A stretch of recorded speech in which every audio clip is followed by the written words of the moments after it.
Hey, besties, it's Friday night. Let's get lit. And by that, I mean, let's discuss the books that I've been reading the last couple of weeks while we have something to drink. Now, listen, I have to redeem myself from last time. Made a terrible drink because I had zero plan and I thought I'm smart enough to wing it. I am not, okay? I'm willing to accept that about myself, but I'm going to try to loosely stick to a recipe for this. It's kind of sort of Sex on the Beach, but like Sabrina style. Because first of all, I'm not going to do that there's sand I'm not doing that, okay? So this is going to be my version of a virgin Sex on the Beach. While we do that, let's see what books we have to talk about. And I do have my iPad here. Need to pull up the inspiration recipe. All right, equal parts, add some of that, sink the grenadine, garnish, add this in. All right, we're good. We're ready to start, okay? Let's see. We have, 5 books that we need to talk about today? And the first of those is The Last Murder at the End of the World by Stuart Turton. That's the guy that wrote The 7.5 Deaths of Evelyn Hardcastle. Yeah, that's that guy. And then we're going to talk about The Left Hand of Darkness by Ursula K. Le Guin. We might need a little bit more than that. So we got 2 parts pineapple juice. We need to talk about Inheritance by Miss Nora Roberts. And this is, I think we were supposed to have cranberry juice, but this is what I had on hand. And it's a cranberry peach. You know what I could have made out of this was sangria. Maybe we should make sangria next time. That's more of a summery drink though, isn't it? Okay, we also have to talk about All We Have Is Time. Yes, by Amy Tordoff. Okay, in fact, we will not be talking about this book. So just really quickly, my original thought was that this is very, very similar to The Invisible Life of Addie LaRue by V.E. Schwab, but it's just different enough that it was enjoyable and it was good. However, realize that I have not read Addie LaRue in years and years and years. And so the finer details of that book have escaped me at this point in time. The book has come under a lot of controversy to the point where the publisher is no longer going to be publishing it because it's straight up plagiarizing Addie LaRue. And so once somebody else brought this up, I actually had to go crack the book open and look at it, Addie LaRue. And yeah, no, it's exactly similar. It is plagiarism. So we won't be talking about this, but I'm leaving this here so that everyone's aware. And then we have to talk about Atmosphere by Taylor Jenkins Reid. Now, I don't know if I'm going to be able to discuss Atmosphere with you guys because Atmosphere was a lot for me. So you can see it's turning like a dark blue. So I don't know if I'm going to be able to discuss Atmosphere because it's very emotional, but I'm going to give it a shot. And I like to forewarn anyone who's new to Friday Night Lit. There will be heavy plot discussion of these books, but I try not to give like real spoilers. But I will put timestamps down below for each of the books so you'll know exactly where it happens in the video. I am concentrating so hard on this. So you'll know exactly where it happens in the video in case it's a book that you're super interested in and you want to skip over. You can always come back to it later. We just need a cherry. I feel very distracted tonight. Maraschino? Should we do 2? I think we should do 2. I don't really have any other use for these things, so.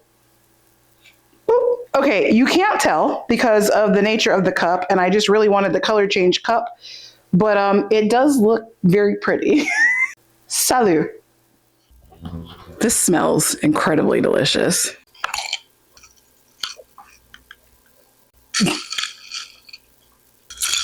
It tastes right. It tastes right.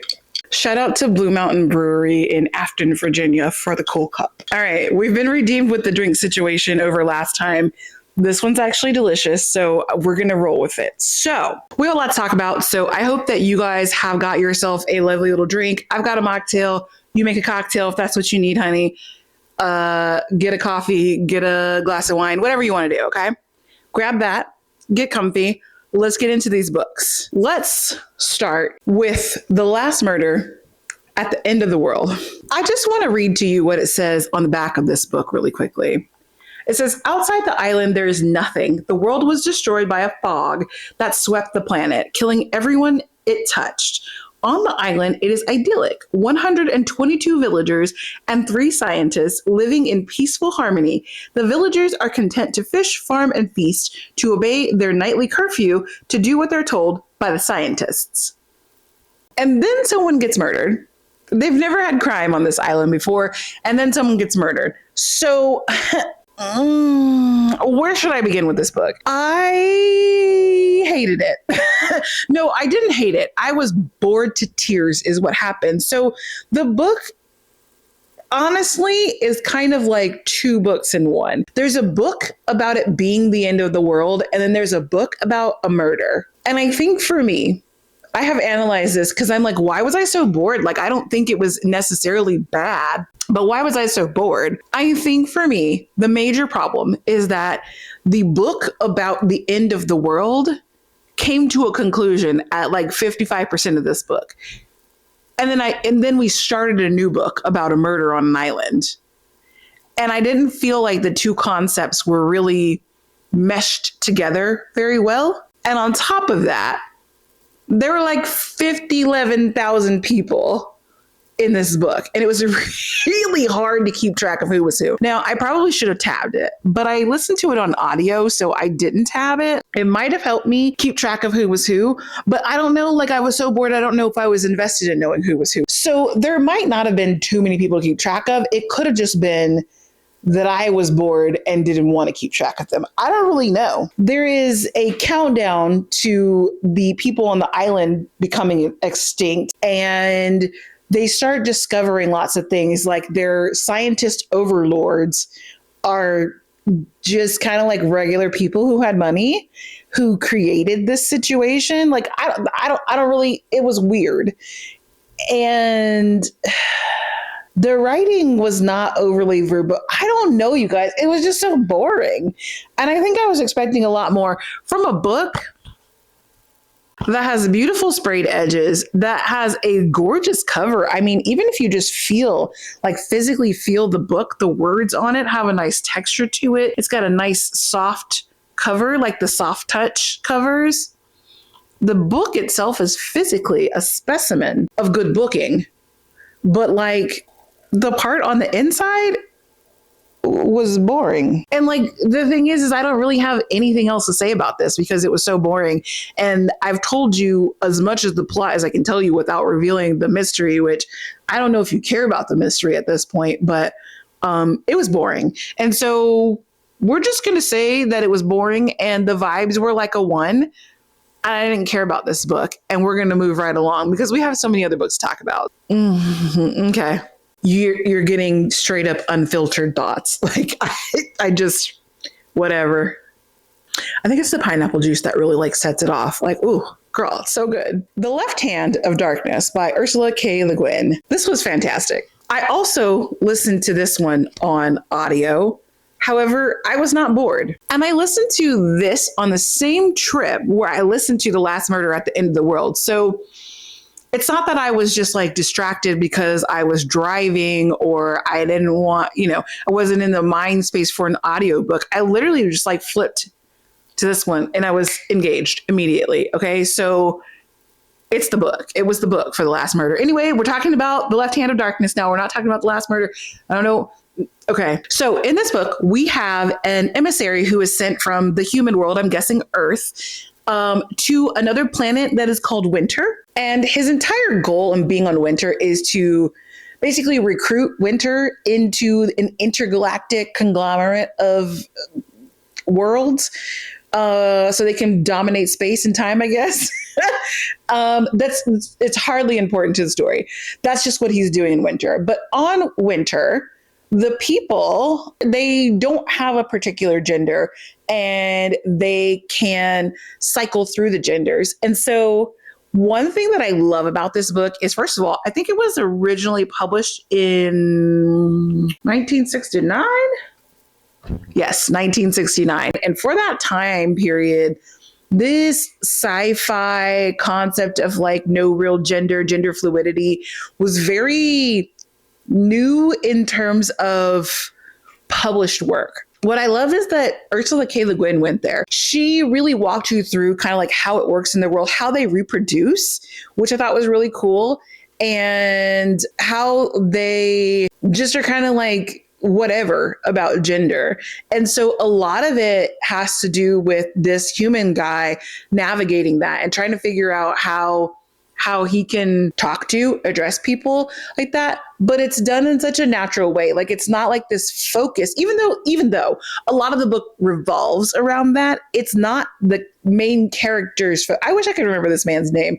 It's it's not his main focus. So you still get the aspect of him being the emissary there, trying to do his work and trying to like, how can I report back to my home planet if I fail this mission? And he ends up getting into some tight spots. Like he's not really well versed in customary things on winter.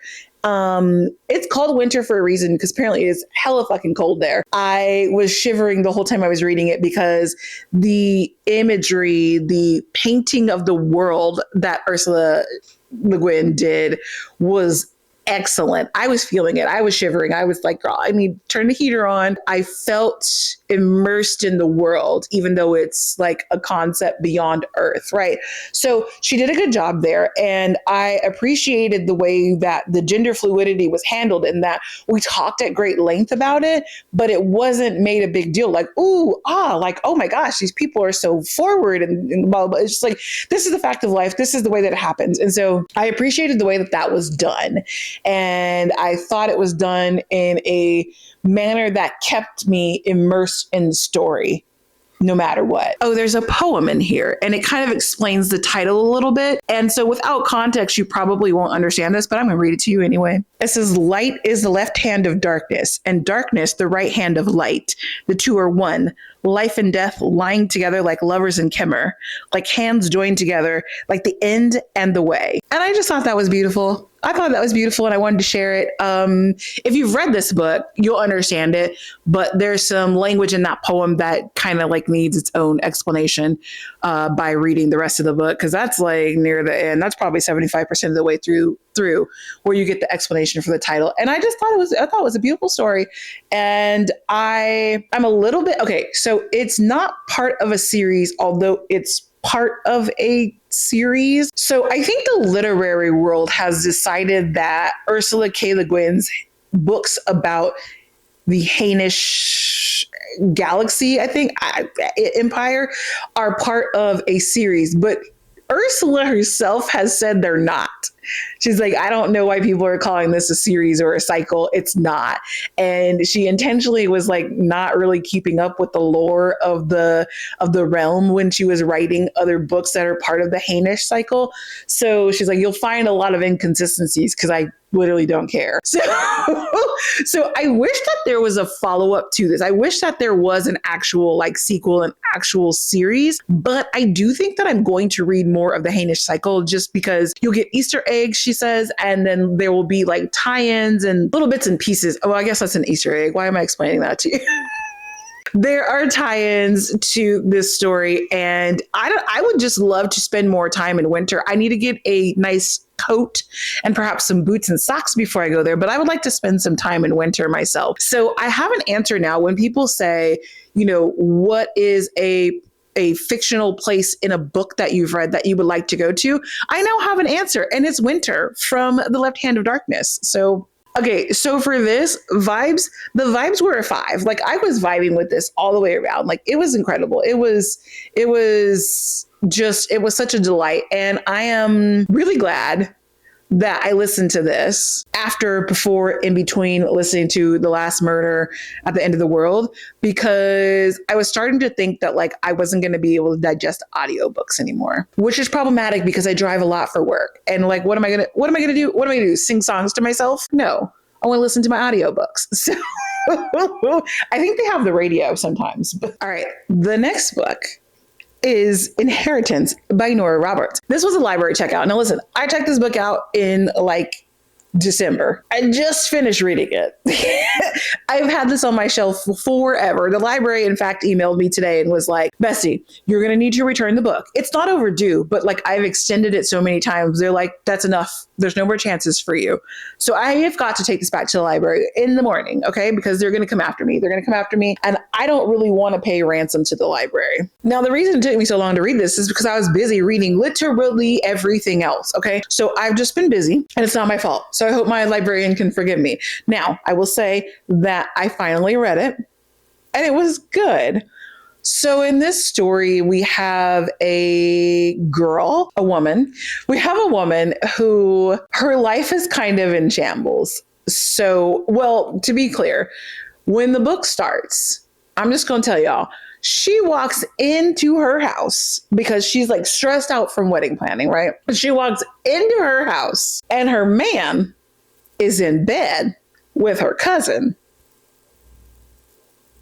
And he's like, baby, please, like it just slipped. And she's like, no, what? And then the neighbor was like, girl, she be coming over your house all the time when you're not here. And I'm like, oh. So she's like, obviously that's a wrap. Like, we're not going to get married. And then she kind of was like, you know what? I don't even care. Like, she wasn't even that broken up about the fact that they weren't going to get married. And she kind of was like, I just realized that I've been living my life for him. Like, I haven't been living my life for me. I've been living it for him, doing everything he wants to do. And now he in bed with my cousin. Like, I don't.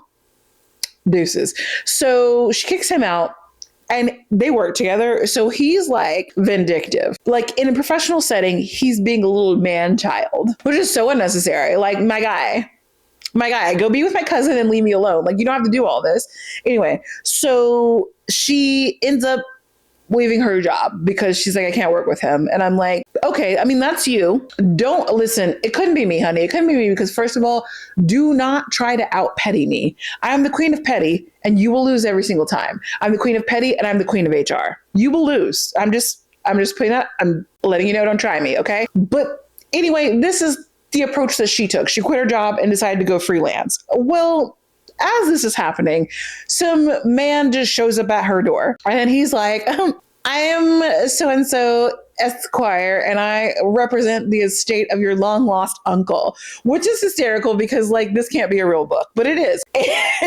And turns out she's the only person who's going to inherit billions of dollars, like a giant property and old money stuff in like Massachusetts somewhere and yada, yada, yada. He's like, there's just one hitch.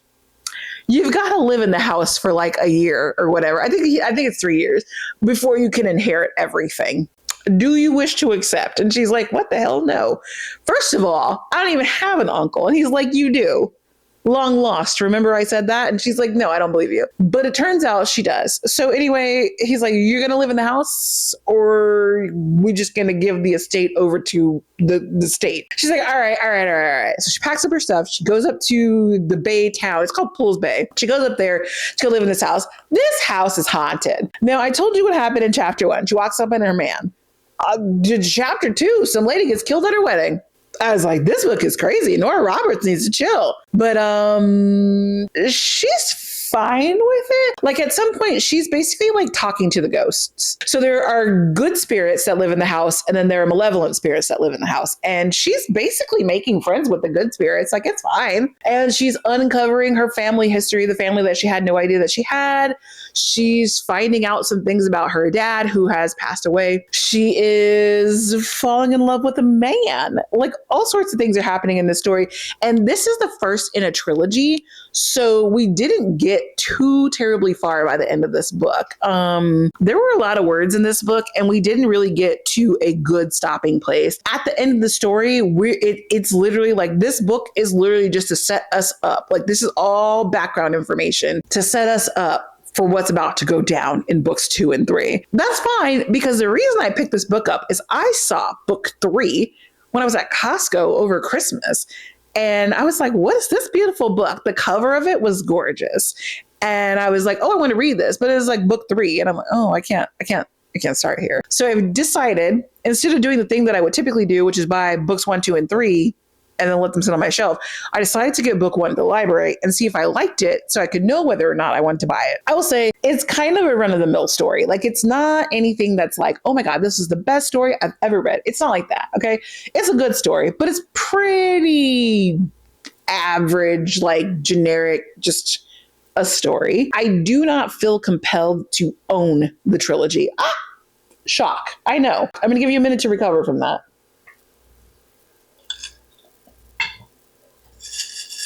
But I do feel the need to continue reading it. I want to see where the love story is going because, I mean, I was kind of feeling her man. I was like, okay, he's cute and nice, but like he has like real...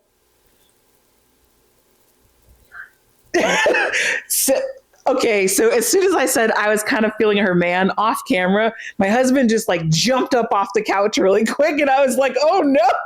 Oh, turns out he was just trying to get his phone charger, but the timing of that was a little bit suspect. Okay. Sorry. So what was I saying? Yes.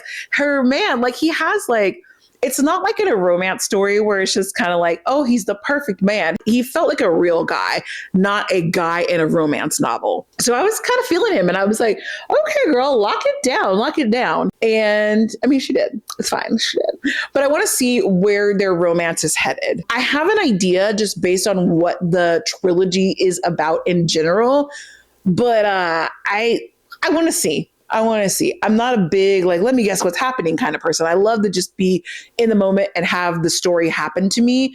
But I do have a kind of an idea. There's also a side romance that's developing with her friend. And I'm kind of low-key interested in where that one's going too. So there's a lot of things I'm interested in.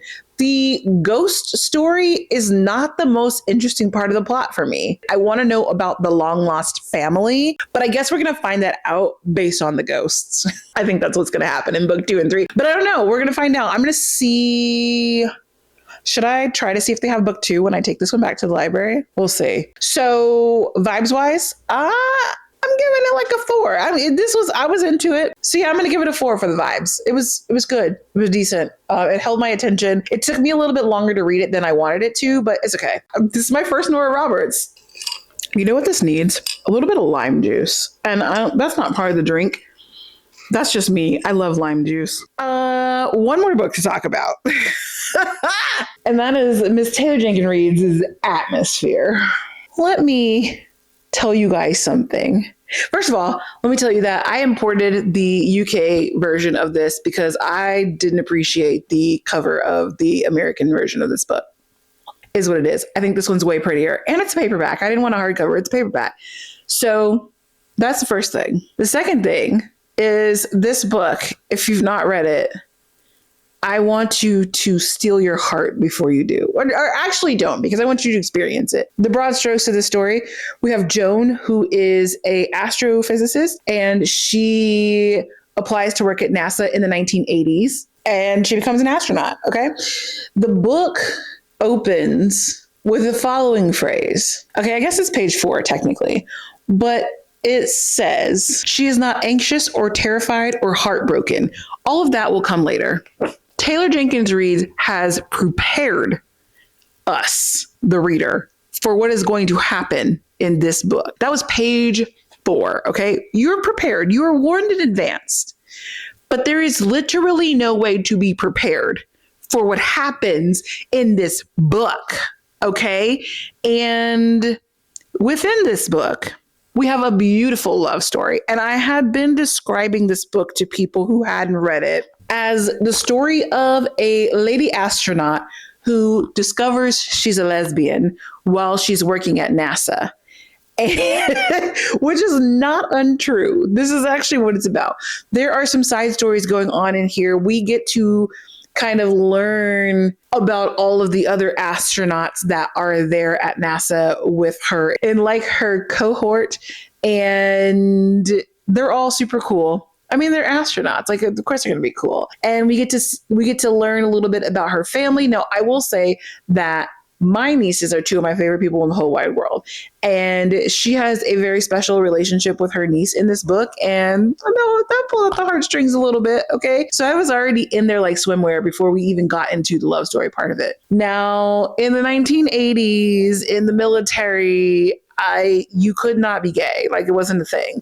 So there is the sapphic love story that exists in here, and it's wonderful. It's lovely, but they do have to keep it a secret. Okay. That plays a huge, huge part in this.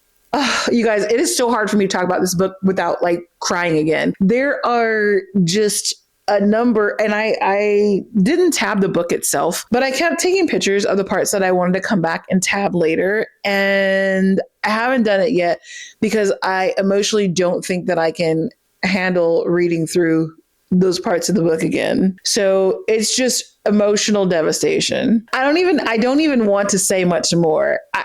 Okay, hold on. Yeah, I just looked to see if I could read you any of the quotes, and I can't because they would give away too much. Okay. But you have to read this book. Now, when I say that I was violently sobbing at the end of this book, and I mean that, and like, we're on the last page of the book, and Taylor Jenkins Reid is still taking us through it. Okay. The last page. And I had to do one of those things where I like put my hand over the bottom of it so I didn't read ahead to find out, because it's like you just have to take it in as it's coming. And I am like violently sobbing. Like, I am clutching my blanket. I'm trying to hold the book open. I'm trying to see words through tears. Like, I am in pure devastation. It's like emotional damage. Okay. I could not function. I'm reading this book, and you're just reading the last page of this book, and it is absolute despair. I felt hollow. I still feel hollow, but I felt hollow for the rest of the day. I didn't know what to do. I was just kind of wandering around. And let me tell you something. I absolutely detest when people take a picture of themselves crying and post it on the internet. I took a picture of myself crying while reading this book, not to post it on the internet, but because I was going to send it to my husband and be like, I am literally reading a book and I think I'm going to pass away. Like, that's how intense this was. But then I was trying to post a picture of the book and be like, oh my God, you guys, I'm devastated. But it just wasn't doing it. So I actually posted, it's like this big, but I actually posted a picture of myself crying at this book on the internet. Like, that is how serious the end of this book was. This was a masterfully done love story. Like, just, oh my God. Like, I cannot even. Let me just tell you, the vibes on this were out of this world. They were in the atmosphere somewhere. They were not down here. When I tell you, like, I literally just wandered around for the rest of the day. I finished it at like 9 o'clock in the morning. That was a bad idea. I should have finished it at bedtime so I could have just cried myself to sleep. Finished it at 9 o'clock in the morning. And I had to somehow get myself together. And the next day, I had to leave my house at 5 a.m. to get to my office. It was an office day, which is rare for me. And we had book club. I was like, I don't know what to tell you guys about this book because I'm emotionally devastated. I am traumatized, and I cannot believe someone let Taylor Jenkins Reid write that into a book and sell it to us as if this was just totally normal things. And let me also tell you, I do not care a thing about space. I don't care about space. But this story, you guys, if you have not read Atmosphere yet, you need to go pick it up and read it. I don't even know what else to tell you. Just go read the book. If you have read Atmosphere already, can you please tell me the date in which you recovered from reading Atmosphere? And I think my new litmus test for whether I'm going to trust a person or not is, did you cry at the end of Atmosphere? And if the answer is no, we can't be friends. Because I can't understand what could be wrong with you that you didn't cry.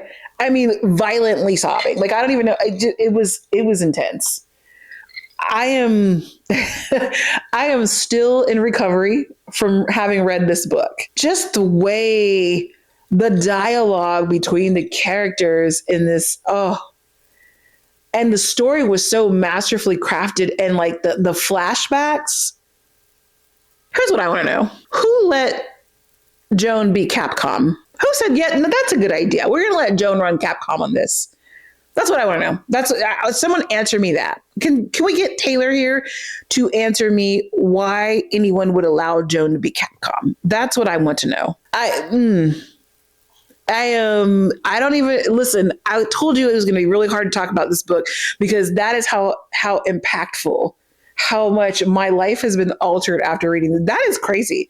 That is crazy. There are few books that have taken me to a place where I feel like my life is forever changed. This one, so the other ones are kind of like fantastic fantasy.